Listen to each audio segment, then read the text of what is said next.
আজকে একটা হাস্যকর ঘটনা ঘটে আমি ঘুম থেকে উঠেছি জানেন। আজকে ঘুমের ঘরে স্বপ্ন দেখছি মিস্টার বিশ্বাসের আবার বিয়ে হচ্ছে। দিদি, জামাইবাবু, রেখা পিসি সকলে মিলে অ্যারেঞ্জ করে স্টেশনের সামনের একটা মাঠে রান্না করে মিস্টার বিশ্বাসের বিয়ে দিচ্ছে। একটা লাল চুড়িদার পরা রোগা পাটকিলে মেয়ে, স্ট্রেট হেয়ার, সে মিস্টার বিশ্বাসের বউ। আর নিদবর কে হয়েছে জানেন? সৌর্য। কালকে রাতে আমার ভালো ঘুম হয়নি, রাত্রি 2টো, রাত্রি 3টে, ভোর 5টা পরপর ঘুম ভেঙেছে, সূর্যের জ্বর। ভোর রাতে দেখলাম জানেন এরকম স্বপ্ন। লোকে বলে ভোরের স্বপ্ন সত্যি হয়। যদি এই স্বপ্ন সত্যি হয়ে যায় বলুন তো আমার কি দশা হবে? এই বুড়ো বয়সে ও তো বউ পেয়ে যাবে, আমি বর কোথায় পাবো? পুরুষ মানুষের 90তেও 80তেও বিয়ে হয়, সেটা নিয়ে আমি চিন্তিত খুব। আর আমার বরটা তো দেখতে ভালো, তো ওই জন্য চিন্তা আরও বেশি। যাই হোক, বলার পরে খুব হাসছে, বলছে সব ঠিক ছিল জিনিয়া, কিন্তু সৌর্য নিদবর এটা মানা যায়? যাই হোক, আমার রান্নাবান্না কিচ্ছু হয়নি, ঘরদোর গোছানো টোছানো কিচ্ছু হয়নি। এখন দেখছি রান্না করে ঢুকবো, ভাবলাম এইটা আপনাদের বলি, ফট করে মনে পড়লো। সূর্যের কাছে অনেকক্ষণ শুয়েছিলাম, তারপরে ভাবলাম না, কাজগুলো এগোই। সরস্বতী দি এসে গেলে আবার প্যাংরা হবে। সরস্বতী দি বলছে নববর্ষের দিন আর তার পরের দিন মনে হয় ছুটি করবে। 2 দিন ছুটি পর পর মানা যায় না, মাসের মধ্যে আলাদা আলাদা করে 2 দিন হলে মানা যায়, কিন্তু পরপর 2 দিন হলে আমার বাড়ি জঙ্গল হয়ে যাবে। বলবো আজকে, দেখি। কালকে ঠিক বলিনি, সূর্যের জ্বরটা না মানে ভীষণ ভোগাচ্ছে আমায়। দেখি বাইরে কেমন রোদ্দুর ফোদ্দুর উঠলো। কালকে বৃষ্টিও হয়েছে প্রচুর, না ভালোই রোদ্দুর উঠেছে। ভালোই রোদ্দুর উঠেছে। সৌম্যর শরীরটা ভালো নেই, একটু পেটে ব্যথা ব্যথা করছে, দেখা যাক। আজকে সকালবেলা একটু হালকা খাওয়াই। বেশ অনেকদিন পরে আপনাদের সামনে এলাম কথা বলতে। সূর্যের শরীরটা সত্যিই খুব খারাপ। ওর আজকে আর জ্বর আসেনি, কালকে 2বার জ্বর এসেছিল, রাত্রি 9টায় আর রাত 3টেয়, মানে একদম ভোরের দিকে। সুমল খাইয়ে মোটামুটি ঠিকই আছে। আমি আর একটু দেখবো, আমি এখনই অ্যান্টিবায়োটিক চার্জ করতে চাইছি না, যদিও মিস্টার বিশেষ অফিস থেকে বলেছেন যে অ্যান্টিবায়োটিক দিয়ে দিতে। আর জ্বর আসেনি বলে আমি আর অ্যান্টিবায়োটিক দিইনি। আমি বিনা কারণে অ্যান্টিবায়োটিক খাওয়ানোর খুব একটা পক্ষে না। তো ও ঘুম থেকে উঠে গেছে, একটু দেখি কেমন আছে। বাড়িতে বাচ্চা কাচ্চাদের শরীর খারাপ থাকলে না কাজ এগোয় না, ইচ্ছেই নেই কোনো কিছু করার। দেখা যাক কি হয়, একটু দেখি কেমন আছে, তারপর কাজে মন্দ। কাটাকুটি করছিলাম, বেশ অনেকটা কাটাকুটি হয়েছে। আজকে আর কালকে ওকে পড়াতেও বসাবো না, আজকে তো স্কুলেও পাঠাতে পারিনি, স্কুল মিস হয়ে গেল।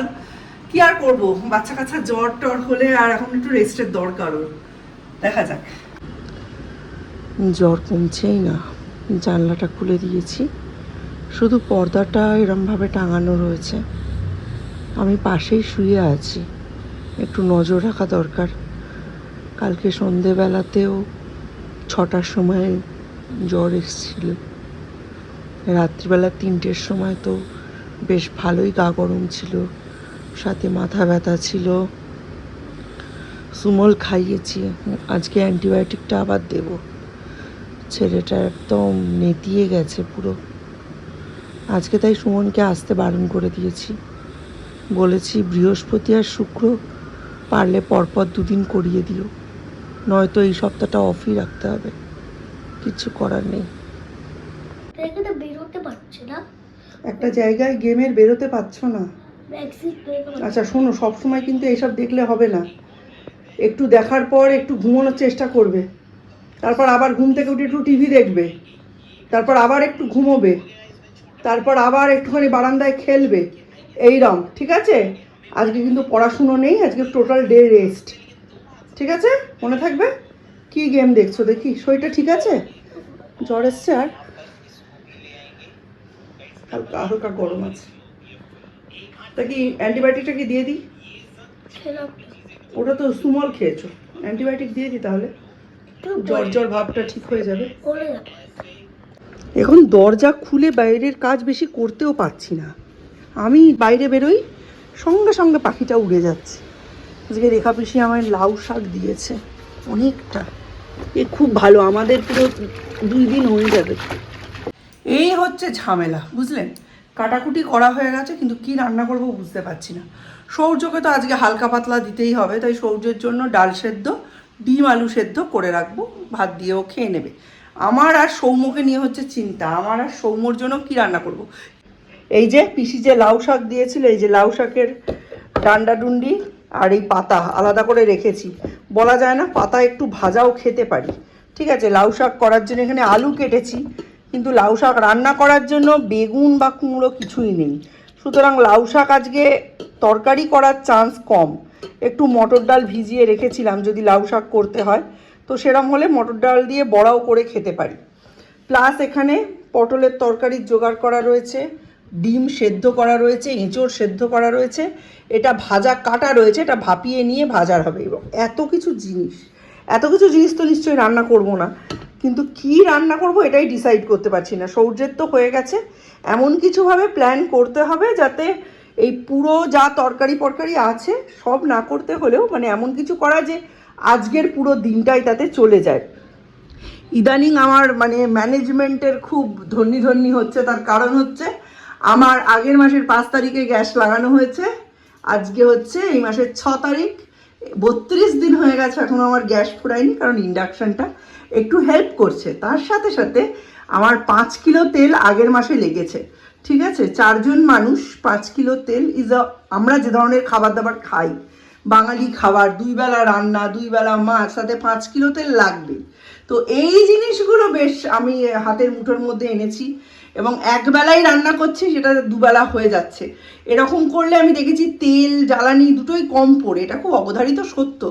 হ্যাঁ, তো দেখা যাক, কালকে আমরা সকালবেলা এবং বিকেলবেলা 2 বেলাই আমরা মানে খুবই হালকা পাতলা খেয়েছি। আর আজকের দিনটা আমি কি করব সেটাই আমি ভাবছি। দেখি, এমন কিছু প্ল্যান করতে হবে যাতে মানে 2 বেলা হয়েও যায়, আবার কোনো কিছু কম না মনে হয়, খেতে বসে ছেলেপুলেরা যেন ঠিকভাবে পায়। কালকের ব্লগে অফ ক্যামেরা আপনাদের সাথে অনেক কথাই হয়েছে, সেই কথাগুলো এখন অবধারিতভাবেই সত্যি, এবং এখনও মন যথেষ্ট খারাপ। তবে কালকের মতো মেন্টাল কন্ডিশন এখন অতটাও খারাপ নেই, এখন একটু বেটার। দেখি রান্নাবান্না করি, খাওয়াই দাওয়াই। ছেলেটার জ্বর এসে যেন আরও শরীরটা খারাপ হয়ে গেছিলো, আর মাথার থেকে তো ওনার শরীর খারাপের কথা নামাতেই পারছি না। পিসির কথা তো বাদই দিলাম, পিসির তো বয়স হয়েছিল, বয়সজনিত একটা সমস্যা থাকতেই পারে। খুবই খারাপ লাগছে, আর মানে কিছু বলার নেই। মানুষের এখন না এত দিনকাল খারাপ যাচ্ছে, আর বিশেষ করে এই মার্চ মাসটা এত খারাপ গেল, আর এপ্রিল মাসে ঢুকতে না ঢুকতেই দুটো খারাপ খবর, মানে একদমই ইয়ে লাগছে। তবে আজকে স্কুলে দেখলাম অনেকেই আসেনি, মানে যায়নি। আমি যাকেই ফোন করছি সেই বলছে এখন তো শরীরটা ভালো নেই, ওই জন্য পাঠায়নি। তবে এই মাস আর পরের মাসের মধ্যেই কিন্তু সৌর্যদের সিলেবাস, তারপর সব কিছুই দিয়ে দেবে। এক্সারসাইজের যে শিটগুলো ওদের দেয়, যেটাতে ওরা সামার ভ্যাকেশনে কাজ করে, সবই দিয়ে দেবে। আর এই সপ্তাহটায় হোপফুলি সৌর্যর সুইমিংয়ে জয়েনিং করানো যাবে না, যেহেতু ওর জ্বরটা হয়েছে। নেক্সট উইকে আমরা ট্রাই করছি সুইমিংয়ে জয়েন করানোর। আর ওর ফিটনেস ট্রেনিংয়ের জন্য যে স্যার আসেন, ওনাকেও বলতে হবে যে এই টিউসডেটা বাদ দিয়ে থার্সডের পরে আরও একটা দিন অ্যালাউট করতে। উনি তো 2 দিন আসেন, টিউসডে আর থার্সডের পরে আরও একটা দিন অ্যালাউট করে, তাহলে সৌর্য একটু স্ট্রেংথটা গেইন করতে একটু সময় পায়, সেইটাই চেষ্টা করছি। বিশ্বাস করুন, অনেক দিন পরেই সৌর্য এরকম ভুগছে। সৌর্য কিন্তু সচরাচর এইরকম ভোগেই না। পুরো ঘটনাটার জন্য দায়ী ওর বাবা। রবিবার আকাশ মেঘলা ছিল, মাঝে মধ্যেই বৃষ্টি পড়ছিল, আর তার থেকেও যেটা ক্ষতিকারক সেটা হচ্ছে একটা হালকা জোলো হাওয়া বইছিল।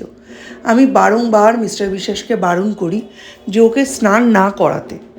আমি জানি, আমি তো মা, আমাকে নার্সিংহোমে, হসপিটালে, সমস্ত জায়গাতেই বলে দেওয়া হয়েছিল প্রিম্যাচিওর বাচ্চাদের সব থেকে দুর্বল জায়গা হচ্ছে তাদের লাংস, যেটার ম্যাচুরিটির ইঞ্জেকশন অপারেশনের আগে বেশ কয়েক ঘন্টা অন্তর অন্তর মাদের দেওয়া হয়।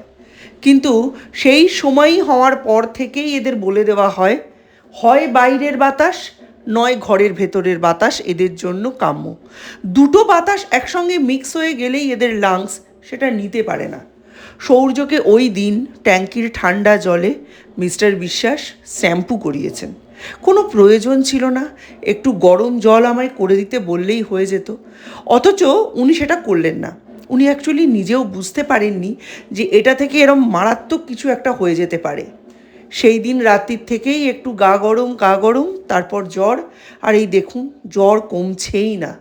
আর জ্বর যতক্ষণ থাকছে ছেলেটার মাথা ব্যথায় ফেটে যাচ্ছে, এতটাই সর্দি কফ ওর বুকে আর পিঠে জমে রয়েছে। যতই ভিক্স মালিশ করা হোক না কেন, কিছুতেই তার কোনো রকম অবস্থার উন্নতি হচ্ছে না। সুমল এনেছি, সুমল চলছে, যখনই জ্বর 100-র ওপর ক্রস করছে সুমল দেওয়া হচ্ছে। ওর যেহেতু বছরেই একবার দুবারই জ্বর টর আসে, ওর রিসেন্ট কোনো প্রেসক্রিপশন নেই, কিন্তু ওর বডি ওয়েট অনুযায়ী আমি ওকে সুমলটা ক্যালকুলেশন করে দিচ্ছি। কাল সকালে মানে আজকে সকালে ওর জন্য অ্যান্টিবায়োটিকটা আনা হয়েছে। এই অ্যান্টিবায়োটিকটাই ও ইউজুয়ালি খায়। এই অ্যান্টিবায়োটিকটা চার্জ করব। 2 থেকে 3 দিনের মধ্যে যদি জ্বর না কমে ওকে তখন ডাক্তার দেখাতেই হবে। আর্যমিত্রকেই দেখাই, কারণ ওর আর্যমিত্রের ওষুধই স্যুট করে। দীপকে দেখানো হতো টিকে সাবুইকে, উনি আর্যমিত্রর প্রফেসর মেডিকেল কলেজের। টিকে সাবুইয়ের ওষুধ ছাড়া দীপের কোনো ওষুধই ধরতো না। আবার সৌর্য যেহেতু জন্মের পর 5 দিন বয়স থেকেই ওই আর্যমিত্রের ওষুধ খেয়ে এসেছে, সৌর্যের আবার আর্যমিত্রের ওষুধ ছাড়া আর কোনো ওষুধই ধরে না। আর এই সময় যেটা হয় আমাদের বড় মানুষদের মতো ওরও মুখে কিন্তু একদম কোনো টেস্ট নেই, পেট ভরে খাওয়ানো যাচ্ছে না। সবথেকে বেশি যেটা খাওয়াতে পারছি সেটা হচ্ছে ডাল আর স্যুপ, আর হয়তো 2-1বার ডাবের জল ওকে দিয়েছি। আর একটু বেশি খাওয়াতে গেলেই ওর স্বভাব মতো সব বমি করে উগড়ে বের করে দিচ্ছে। এই কারণে ওকে ধাপে ধাপে খাওয়ানো হচ্ছে 2-3 ঘন্টা অন্তর অন্তর। দেখি কতদিন সময় নেয়। তবে ওর কাশিটা একদমই নেই। কাশিটা নেই বলে বাঁচোয়া, কাশি থাকলে আরও বেশি বমি করবো না বলে সমস্ত সবজি কেটে রান্নাটা করছি। আসলে রান্না করতে আমি খুব ভালোবাসি। রান্না করলে মনটা এই একটা দিকেই নিয়োজিত থাকে। মাঝে মধ্যে অবশ্য সৌর্যের জ্বরটা এসেছে কিনা দেখে আসছি। আজকে সারাটা দিনই সকালবেলা আর জ্বর আসেনি, ভয়েসটা তো পরে দিচ্ছি। আজকে জ্বর এসেছিল একেবারে বিকেল 6টায় আর রাত্রি 3টেয়। এই দুটো সময়ের জ্বর আসাটাকে আমি আটকাতে পারিনি। কালকের দিনেও ওকে আর স্কুলে পাঠানো হবে না, কারণ স্কুলে গেলে ইউজুয়ালি ওর এই যে রুটিন অনুযায়ী খাওয়া দাওয়া এগুলো হয় না। আর স্কুলে একটু টিফিন দিয়ে পাঠাতে হয়, তো একটু ব্যালেন্সের বিগড়লেই স্কুলের মধ্যেই হয়তো বমি করে দেবে। সেই ক্ষেত্রে ওকে সামলানো খুব সমস্যার হয়ে যায়। তাই পর 2 দিন 3টে দিন হয়তো ওর কামাই হবে। আদৌ এই সপ্তাহে যেতে পারবে কি না কে জানে। তাই জন্যেই আর রিস্ক নিচ্ছি না। চলুন ধাপে ধাপে রান্নাগুলো হয়ে গেল, এবার আপনাদের গিয়ে দেখাই কি কি রাঁধলাম। এই যে ভাত রেঁধেছি, কালকে ডিমের ঝোল করেছিলাম, ওটা কষিয়ে নিয়েছি। লাউ শাক করেছি বড়া দিয়ে, ডাল, আর তার সঙ্গে রেখেছি পটল ভাজা। মিস্টার বিশ্বাসকে আমি কন্টিনিউয়াস বলে যাচ্ছি যে আমার ট্রিপ করো নৈনিতাল অথবা রাজস্থান অথবা কাশ্মীর। আর মিস্টার বিশ্বাস অনেক কিছু, আমি তো প্রচুর কথা বলি, আমি ওনাকে অনেক রকম প্রপোজাল দিই, উনি আবার টিপে টিপে কথা বলেন। মানে 1500 শুনবেন 5টা বলবেন, 1500 শুনবেন 5টা বলবেন, এইরকম। সব শোনার পর মানে শুনছে সেই আগের মাসে 27 তারিখ থেকে, কালকে বলছে সবাই মিলে একটু পুরী বেড়াতে গেলে কেমন হয়। আজ 7 কাণ্ড রামায়ণ পড়ে সীতারামের মাসি, পুরী এই সময় এতবার গেছো, আবার পুরী 2-3 বার হয়ে গেছে। আমার এক জায়গা বারবার ভাল লাগে না বাবা, একবার যাব, বাজেট থাকবে কি থাকবে না, খরচ করে একবার যাব, নতুন জায়গা দেখবো। আর আমার না সমুদ্র থেকে পাহাড় অনেক বেশি ভালো লাগে। যাই হোক, শুনে টুনে বললো। এবার তারপর থেকে দেখছি আমার নিউজ ফিডে খালি আসছে এ পুরীতে বেড়াতে গেছে, ওর পুরী ট্রিপ, ও পুরীতে ঘুরে এসে কি রিভিউ দিচ্ছে। এই এমনকি পাড়া থেকে 2 জন এসে পুরীর প্রসাদ দিয়ে গেছে। আজকে সরস্বতী দিয়ে এসে দোতলাটা মুছলো, মুছে বেরোতে গিয়ে হঠাৎ করে এই জিনিয়া তোমায় দেখাতে ভুলে গেছি করে এলো। ছাতার মধ্যে না ছিল, সামনের বাড়ি থেকে দিয়েছে, ওরা পুরীতে গেছিল, পুরীর জগন্নাথ দেবের ম্যাগনেট। মানে কি জগন্নাথ দেব টেনে টেনে টেনে টেনে আমায় এখন নিয়ে যাওয়ার ব্যবস্থা করছেন বলুন। আমি তাহলে আমার ঘাড়ে কটা মাথা যে আমি এখানে বসে থাকবো, টানছে যখন যেতেই হবে। এখন আমার আবার ইচ্ছে হচ্ছে ওই 3টে জায়গা, হয় নৈনিতাল, নয় কাশ্মীর, নয় রাজস্থান।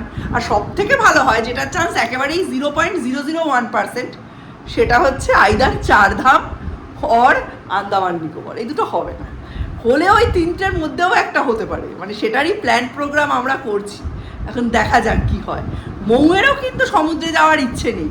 ও একবার দীঘা গিয়ে যা ট্যান হয়েছে, ও আর সমুদ্রের জলে চানও করবে না, আর সমুদ্রের পাড়েও দাঁড়াবেও না, সমুদ্রের জল হাওয়াও খাবে না। আর আমার এমনিও সমুদ্র ভালো লাগে না, আমার পাহাড় ভালো লাগে, আমি পাহাড়ে যেতেই চাই। এখন জগন্নাথ দেব টানলে কি আর করব। আজকে এঁচোড়ও করেছি, কিন্তু সৌর্যকে আজকে কোনো রকমেই এঁচোড় দেবো না। ওকে দিয়েছি ডিম আলু সেদ্ধ, ডাল আর মটর ডালের বড়া। এইটা আমাদের, শুধু এর সাথে রয়েছে এঁচোড়ের তরকারি, আর বাকি কিছু করিনি। এই দিয়েই হয়ে যাবে আমাদের, হচ্ছে ডাল বড়া আর এঁচোড়ের তরকারি। আমরা ডিম খাবো না। এঁচোড় আর ডিম একসঙ্গে গরমকালে খেলে না সমস্যা হতে পারে। সূর্য খুব খুশি হবে বড়া দেখে, ওকে বলেছি বড়া দেবো না। আমার খাবার এসে গেছে, তোমাকে যে খাবারটা দেবো না বলেছিলাম সেটাই দিয়েছি। কি খাবার বলো তো? বড়া, বড়া, ডাল, ডিম। তুমি তো ডিম ভালোবাসো। জ্বর এসছে নাকি? এনার্জি একটু কম লাগছে, দেখি তো। প্রথমে একটা বড়া,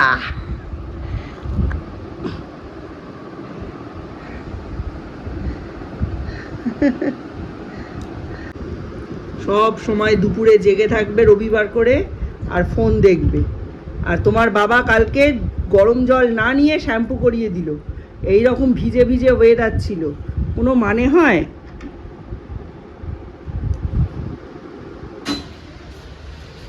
টাটা। জীবনের কোনো গ্যারেন্টি নেই। মনটা এত খারাপ হয়ে গেল। সৌর্যকে আজকে ভেবেছিলাম তাড়াতাড়ি নিতে যাব, সেটাও পারলাম না। একদম টাইমে বেরোচ্ছি। দ্বীপের থেকে 1 বছরের বড় মেয়েটা, বাবা আজকে মারা গেছে। কিছুই হয়নি, এই আধা ঘন্টা আগে আমাদের সামনে দিয়ে কথা বলতে বলতে বাজার করে নিয়ে গেল। হঠাৎ বুকে ব্যথা, নৈহাটি স্টেট জেনারেল হসপিটাল বলে দিল অলরেডি ডেট।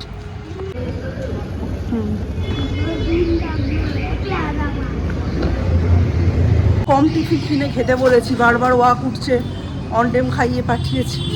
তার মধ্যে কোন একটা বাচ্চা মুখে করে জল দিয়ে কুলকুচি করে ওর বিস্কিটের ওপরে ফেলে দিয়েছে, খেতেই পারিনি। পুরো খাবার পড়ে রয়েছে, এখন খাবে। আর আজকে স্কুলে কি ঝগড়া! মধুশ্রী প্রতিদিন কাকে নাকি মারে।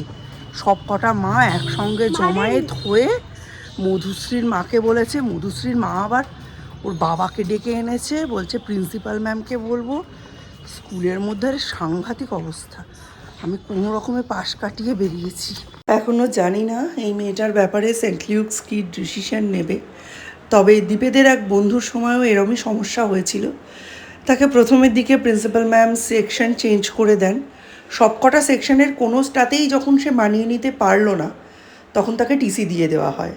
সেন্ট লুকের ক্ষেত্রে ওই ছেলেটাই ছিল ফার্স্ট টিসি।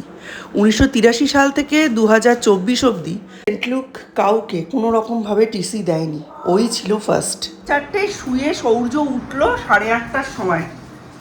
এত ঘুম পেয়েছে, আজকেও ড্রয়িং স্যার এসেছে। ড্রয়িং স্যারের কাছে ড্রয়িং করতে বসে ও ঘুমিয়ে পড়ছে। লিটারালি দেখুন, আমার দুটো চোখের তলায় কালি পড়ে গেছে। আমাদের 2-3 রাত ঘুম নেই। সৌম্যর জন্য রাত জাগা শেষ হলো, সৌর্যের জন্য শুরু হলো। এত শরীর খারাপ হয়েছিল সৌর্যের, আমরা কোনো রাত ভালো করে ঘুমোতে পারিনি। এখন আমি রান্না করে এসেছি, রাত্রিরে সেরকম কিছু রাঁধবো না। সকালে তো প্রচুর কিছু রেঁধেছি, কিন্তু সব শেষ। এখন মাছের ঝোল আর সিদ্ধ আলু ভাজা রাখবো।